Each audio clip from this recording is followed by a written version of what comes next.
বন্ধুরা, স্টার জলসার নতুন ধারাবাহিক শুভ বিবাহ দর্শকদের মধ্যে বিশেষ জনপ্রিয়।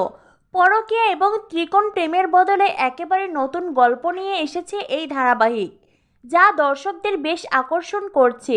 টিআরপির তালিকাতেও এই ধারাবাহিক বেশ ভালো স্থানে রয়েছে। সোনামণি সাহা এবং হানিফ আফনার অনস্ক্রিন কেমিস্ট্রি দর্শকদের বেশ মনে ধরেছে।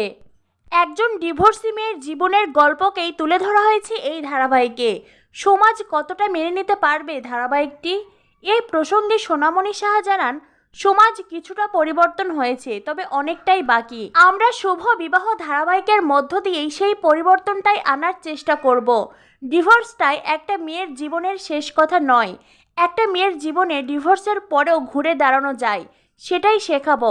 টিভিতে এমন প্রচুর ঘটনা দেখি যে একটা মেয়ের ডিভোর্স হয়েছে বলে লোকজন কুকথা বলছে তাকে।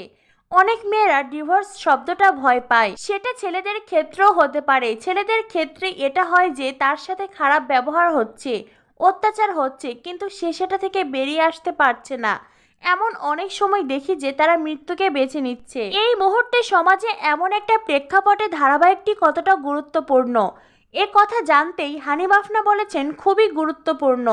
অনেকেই মনে করেন ডিভোর্সি মেয়ে নিশ্চয়ই কোনো গন্ডগোল হবে। কিছু শেষ হয়ে গেলে যে জীবন পুরোপুরি শেষ হয়ে যায় না, বরং সেখান থেকে নতুন করে শুরু করা যায়।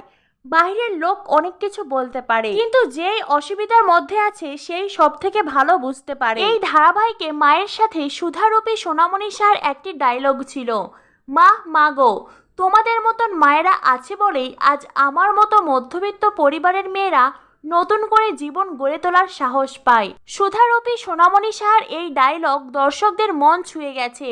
এই ডায়লগ শোনার পরেই অফুরন্ত ভালোবাসা পেয়েছে শুভ বিবাহ ধারাবাহিকটি। দর্শকদের কারো কারো মতে সুধার মতন মেয়ে প্রত্যেকটা পরিবারে থাকা প্রয়োজন।